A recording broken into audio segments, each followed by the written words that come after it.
Okay. Addendum. So, why did Ethan get canned? Well, partly because he fell asleep all the time.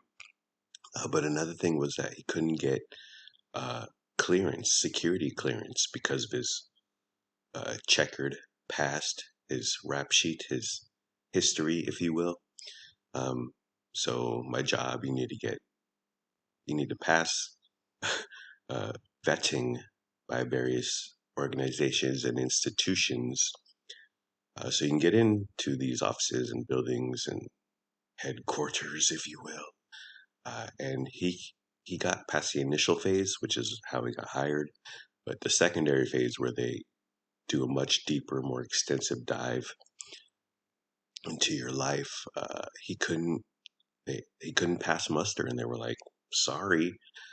So he couldn't do his job. And the my job is, it's top secret, double secret, probation, whatever. He couldn't get it, so he couldn't get a specific badge to get into specific buildings. But it took 7 weeks because HR had to have all their ducks lined up in a row. So every day I would come in and ask my boss, "What's up with the Ethan situation?" And he said, "It's taking time. It's in the process. It will happen. It's just HR wants to make sure they've crossed all their T's and dotted their I's and whatnot." His last day, my boss walks into our room and he said, "Come with me, Ethan." And I thought, ooh, that can't be good. Uh, and that's when he got jettisoned.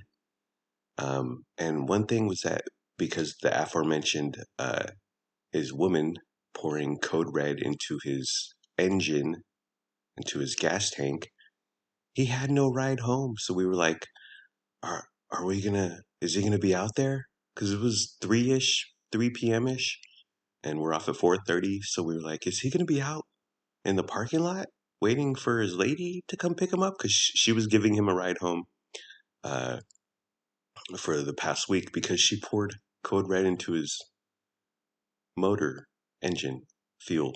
So it was, uh, they're on again, they're off again, ups, downs. Ah, love.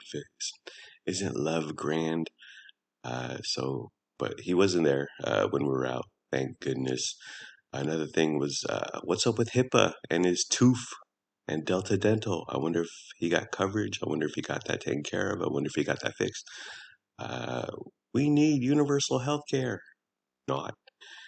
He has the behavior of a 22-year-old with a part-time job, not the behavior of a 38-year-old man with a 16-year-old son, and he has a daughter. She's 8, so he has 2 kids. He's 38, and he gets this lovely job dropped into his lap, but he just didn't take it seriously.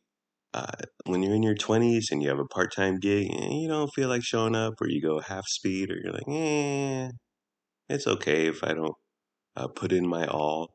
I get that, but not a man in his condition. He acts like he's still in high school. Uh, I mean, he's still uh, morassed, immersed in high school. The friends he talks to, his lady, he's still in that mindset. And he still, drop that zero and get yourself a hero, Ethan. If you ever see a man at the gas station purposely cussing unnecessarily an abundant amount, he went to high school in that town. Uh, he, you could just tell these Ethan has never lived anywhere else. He's never gone anywhere else. He didn't go away to college. He didn't go away to mission. He didn't move away for a job and think, I tried to hack it in whatever Birmingham for 2, 3 years, but I miss home. Never, never. He just stayed in SAC uh, from birth till death, maybe. And that's the kind of person he is. He's got to ditch his toxic girlfriend, ditch his loser friends, who's on these gosh dang phone calls with all the time.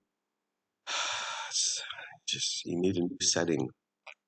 He needs a Queer Eye for the straight guy or whatever that makeover show was. But he definitely needs a new town because it takes a lot to. You go to a new town. Where do you buy a mattress? Where where do you go shopping? Where do you get your car repaired? It's a whole deal to orientate yourself and find a life or some sort of a life in a new city. And he's never do that. By the way, girls, not the same standard. I'm very anti-man. It's just not the same for girls for whatever reason. I don't make the rules. I blame the matriarchy. My job, uh, you need to be quick. It's male. You're always hustling. You need to be quick. You need to be swift. You need to have velocity. You need to have a mailman fire in your belly. Oh Lord Jesus, it's a fire. He did not have that. He was always slow because he was always tired. Even without the tiredness, the lack of sleep, unless you count work, I would say he just didn't have that second gear that me, Matt, Parrot, and Richard can switch on. A few more examples of his loserness. We get back from lunch.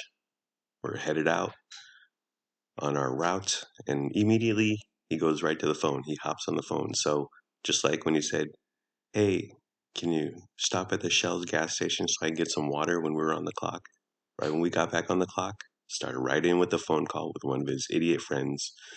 And I'm like, dude, you could have called him on your lunch. You could have had a lovely half-hour chat, but you're back on the clock. You should be working. But nope. It was like lunch is over. Welcome back. Get right to the phone call. As his time was winding down, his sixth/seventh week, I was due to train him on some more stuff. And I went into my boss's office and I begged and pleaded. I got down on my hands and knees, begging, please. I said, please don't put me in close quarters with that man again. Please, I cannot. I won't do time again in Shawshank. I will escape. I do not do that to me. They said, no worries. Don't worry about it. We got you covered. We're interviewing new people. So we're interviewing 14 people. Blows my mind. Question number 1, do you have narcolepsy? Question 2, do you tend to fall asleep in office chairs? This is like season 2 of I Love Lucy, where Ricky, after one season of madcapped hijinks from Lucy, Ricky should have left Lucy, okay? He's a good-looking guy. He's in a band. He didn't need Lucy, but yet he stuck with her for 7 seasons. It also reminded me of Seinfeld when George Costanza was trying to get fired from the Yankees. He put on Babe Ruth's old vintage uniform and smeared strawberries all over himself. And I thought, I thought, Ethan, how can Ethan is doing everything he can to get fired, yet it took 7 freaking weeks. Do you want to come on, honey? And oop. What's your shirt say? Tree hugger. Ladies and gentlemen, our next guest needs no introduction. She's wearing a green t-shirt that says Tree Hugger on it. Let's give a warm welcome to the lovely, the talented Carolyn Nicholas. Hi. So, honey, during these 7 weeks of tumult, I would come home every day just in a daze. I would vent. I would unload on everything. Ethan, describe just my how I can what I came home to, what you saw when I came home. You'd come home, you'd sigh heavily, shake your head. Yes. You'd say you're not going to believe what happened. Yeah. And then you'd launch into whatever happened that day. It was entertaining to me. Yeah. Oh. Like I couldn't believe every day something new and amazing that I'd never heard happen at work before. It was fun. It would be a 25-minute diatribe from me and then you would start the chant, "Fire him, fire him." Yeah, I didn't understand why it took so long, but at least because it took so long, there was new stories to be told. Yes, yes. And you mentioned entertainment. I was endlessly entertained by this gentleman, but on the other hand, I had to deal with him, and he was not good for my job, and he would just cause me so much grief and just stress, I guess, because I want what's best for our team, and so um, it was quite the deal. And oop.